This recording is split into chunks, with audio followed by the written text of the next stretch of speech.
So here we are this week up in northern Wisconsin trying to chase smallmouth bass, and I've got somebody that kind of became pretty popular over the last 6 or 8 months, and it's my son Jay Przekurat. Jay's had a heck of a first season on the Bassmaster Elite Series. He won Rookie of the Year. He qualified for the Bassmaster Classic in 2023. And what most people really don't know about us is that Jay and I, when we're home and just fun fishing, we fish for bass. It's really what we do a lot of. And this is our favorite time of year. It's the beginning of October. The water temps are cooling down. The big fish are starting to put on the feed bag for fall. We're up here in northern Wisconsin chasing giant smallmouth, so stay tuned and watch us probably catch the next bite.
Even though Jason is a touring walleye pro, his favorite pastime is fishing for bass with his son Jay.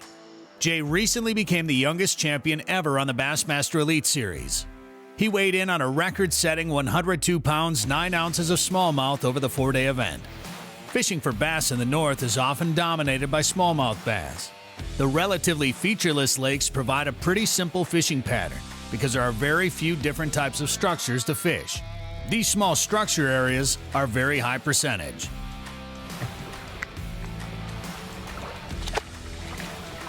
There we go. That's a big one. Oh boy. Man, this is a good one. Oh, that is a good one. Stay out of there, fish. Jay, you're gonna have to grab this one.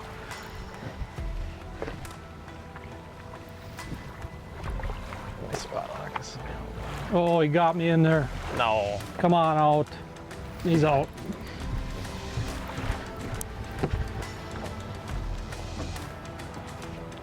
Oh, Nice one. not as big as I thought. Nice fat one. Look at how What a fat nice that fish. thing is. God, look at that. He's not long. Just but a northern football. Yeah, he fought like he was 5 pounds. Still a good fish though. Time for the release. When they pulled me back in that crib, I'm like, oh, God. Yeah, I know. Unreal. So the two areas that Jay and I are keying in on today to catch these smallmouth bass. Number one is going to be a rocky, gravelly type shoreline, but how we kind of figure out the best areas that the fish are going to hold in is number one, we look for deeper water, really tight to the bank. So you basically look at your map, find the deepest water in the lake. If you've got rocks along that bank or some type of hard bottom and a combination of docks, that's the first thing you're going to look for is something in that deep section with rocks and docks. Don't forget to fish in between the docks. These fish aren't always up underneath. They kind of roam around as the day goes. But number two is going to be fish cribs. Fish cribs is a man-made fish holding structure that's generally planted by people and dropped to the bottom. They're on break lines, usually from 12 to 20 feet of water. And all you're going to do then is just go down the bank, go down the break with your side imaging on. We use about 100 feet is what we set our graphs at. We go down the bank. As soon as we see a fish crib on the side imaging, we put a waypoint on it and we turn around and fish those cribs. The key to fish cribs is to make sure they're good, solid, and upright. You do not want a fish crib that's old, rotten, and that's fallen to the bottom. Those aren't fish holding structures anymore. Those are kind of dead and decayed. The most upright ones, the newest ones, those are the ones you're after. So drop a drop shot on those fish, position the boat, and have a ball. Stay out of there. Oh boy. Stay out of there. It's coming. This one's gonna come up to jump, I think.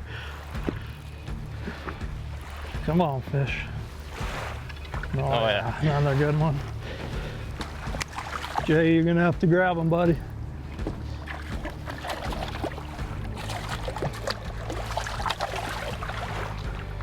Oh. Yeah. That is so much fun. Another This nice is crazy. one. Right in the top. Yep.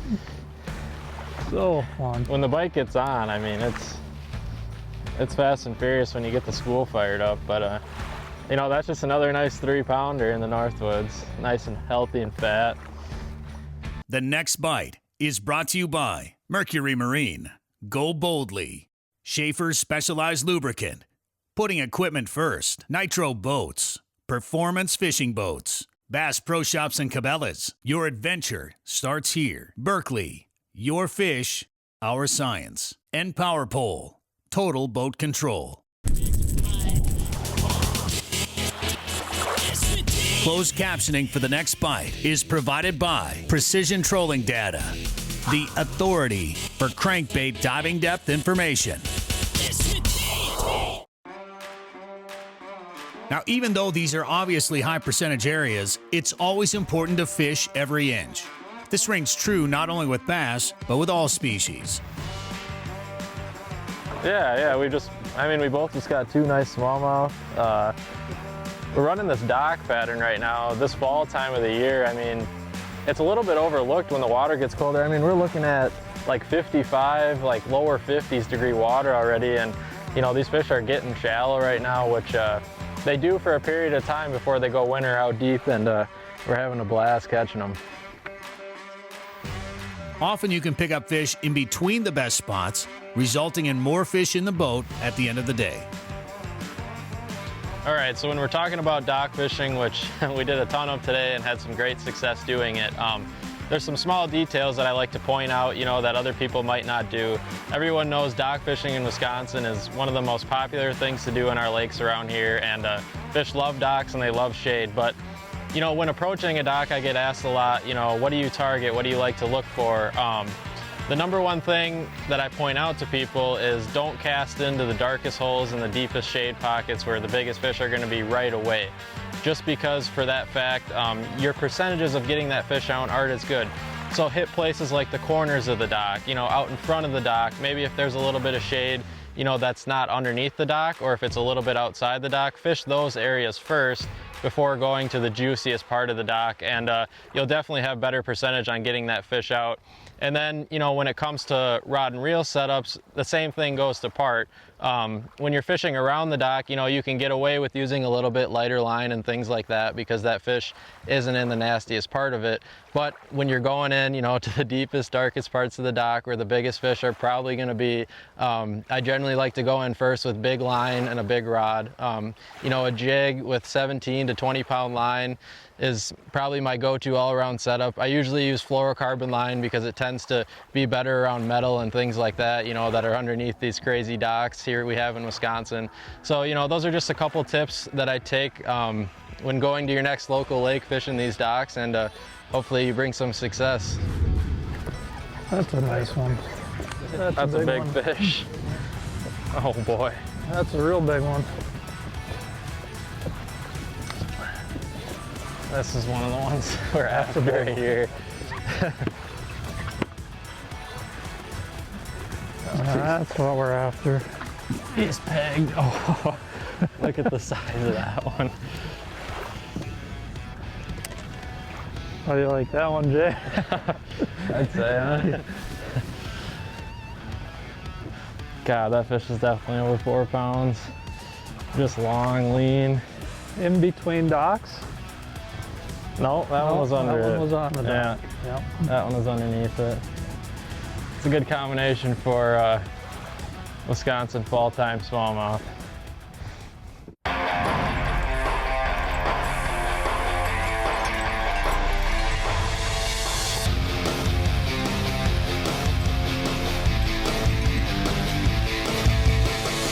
Total Control, presented by Power Pole. 20 years of trust evolved from Total Boat Control.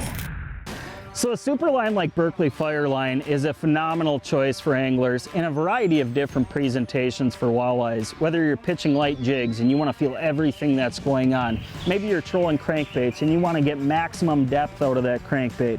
Now, a couple years ago, they came out with the 8 strand. It was called Ultra 8. Now, as they've, I guess, morphed the Fireline line, your Fireline that you're seeing on the shelves now is all the 8 strands. So you're getting that 8 strand line that works better on a spinning reel. You're gonna get further casts. You're gonna have more abrasive resistance in the Fireline now. And you're gonna get all the feel that you always had. Now, one of the things that was definitely asked of that Ultra 8 didn't have before was the flame green color, and that's something that is now available in the regular Fireline in that 8 strand. So flame green if you need to be able to see your line. Crystal, one of my favorites for pitching jigs, throwing glide baits, things like that. And then obviously the camouflage one, which is a smoke color. You can see it's that gray smoke color, and I love using that color for trolling crankbaits, things where you need to camouflage your presentation. But either way, now when you see Fireline, know that it's the top choice Fireline as far as characteristics go. It's going to work well on spinning reels, you're going to feel everything you need to, and it's going to be the line to go with in a lot of different applications. Fishing drop shots can be very simple, but there are a lot of factors to be considered while on the water any given day. These factors will affect your setup in different ways. It could be longer or shorter leaders, different plastics, or even line type and weight. Looking at, you got him? Got him. All right, Big. spot locked. Really big. He's coming to jump. Oh, Jesus. Oh, gosh. You want me to help or you got him? I think I'll get him. All right. I gotta watch and see all these. Oh, jeez. God. That is a big one. You got a lot of practice hand landing these things. I want to see this done. Jeez. Oh, my. Look at this fish.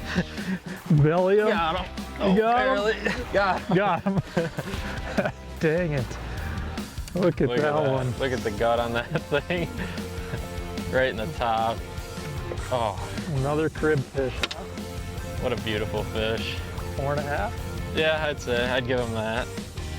Jeez. Look at that Such thing. a fun place.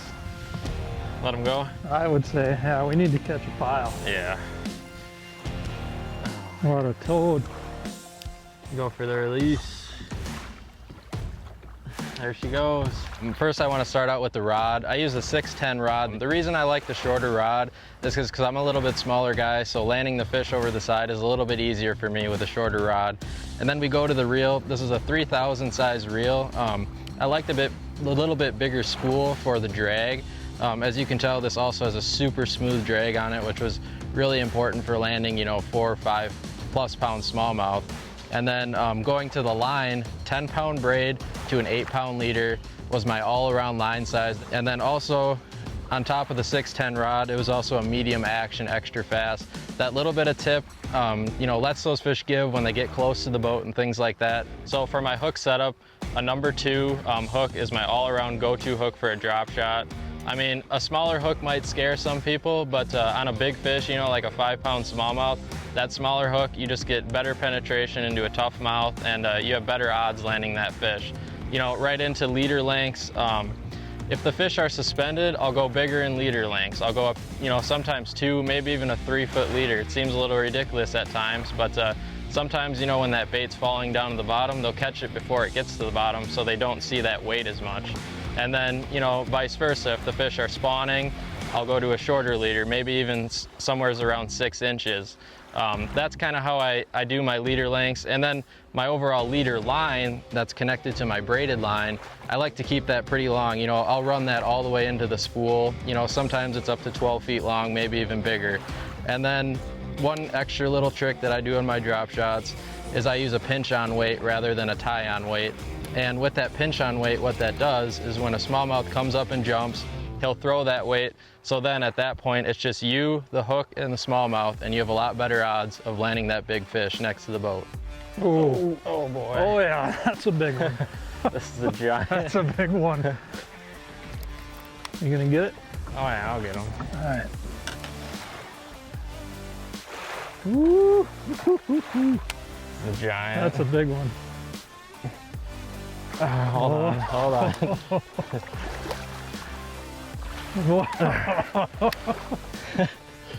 Look at that one. That's a beast. Dude, that's a 20-incher. Oh, at least. That's Big old crazy. scar on him. Giant tail. Another 4+ pounder. Northern Wisconsin. God, that's an old fish. Yeah, Look at that. sitting right on the end of that blade. Yeah, sitting right on the end of that laydown. We got a huge algae bloom out here today, which we did not expect at all for this time of the year. But that's the reward right there. God, there's so much fun with that. Yeah. The next bite is brought to you by Mercury Marine. Go boldly. Schaefer's Specialized Lubricant. Putting equipment first. Nitro Boats. Performance Fishing Boats. Bass Pro Shops and Cabela's. Your adventure starts here. Berkeley. Your fish, our science. Lowrance. The ultimate fishing system. And Power Pole. Total boat control.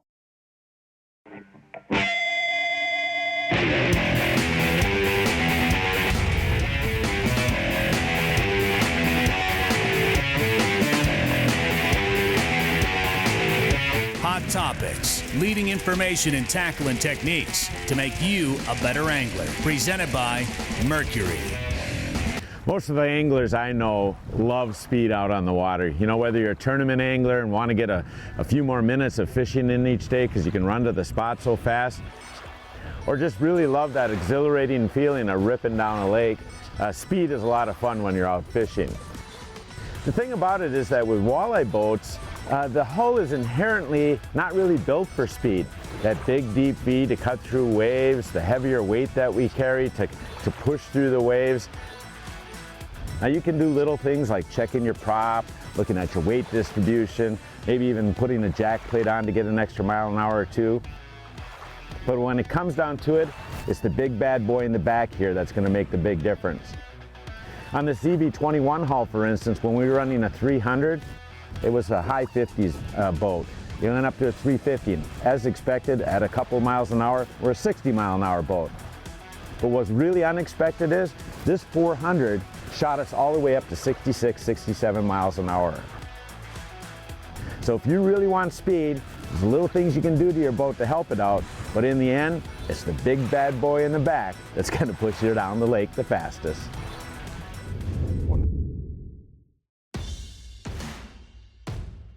Some anglers argue that smallmouth bass are the hardest fighting fish that swims. The only thing we can say is they are for sure one of the most fun fish to target and catch, especially on small lakes in the north where you can catch multiple fish off one piece of structure.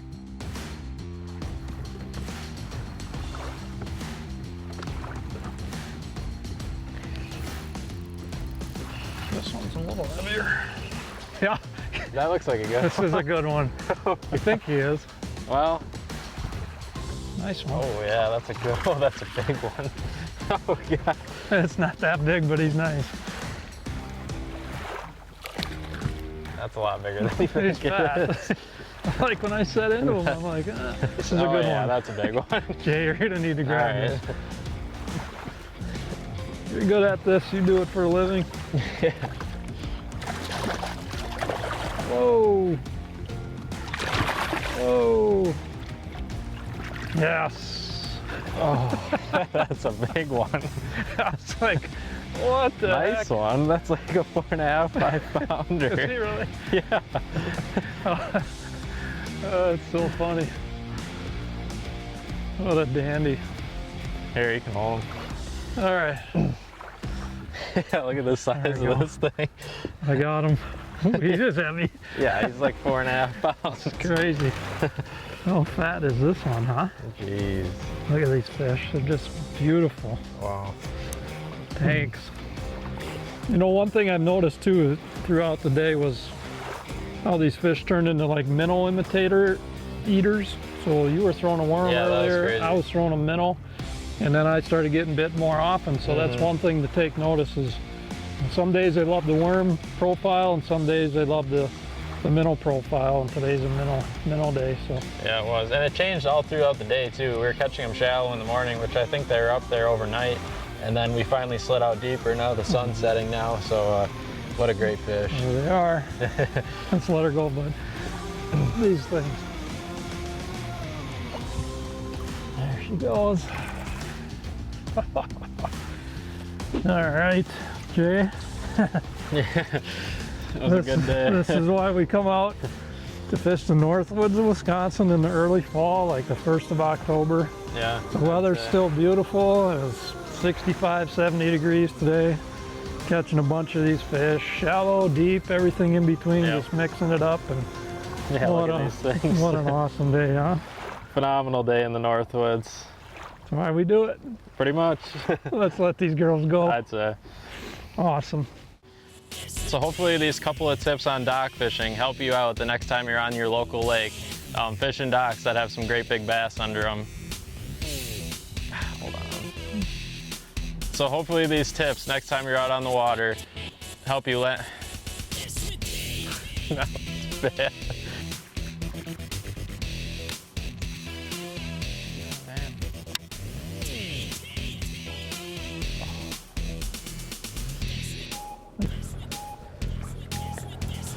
Double up on little guys. That'll work. Yeah, not bad.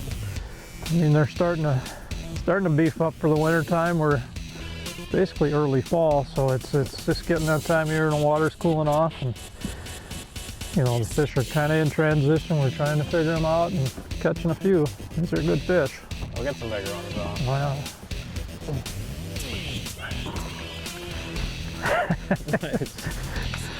Isn't that crazy how fast those fish react, That's man? fun.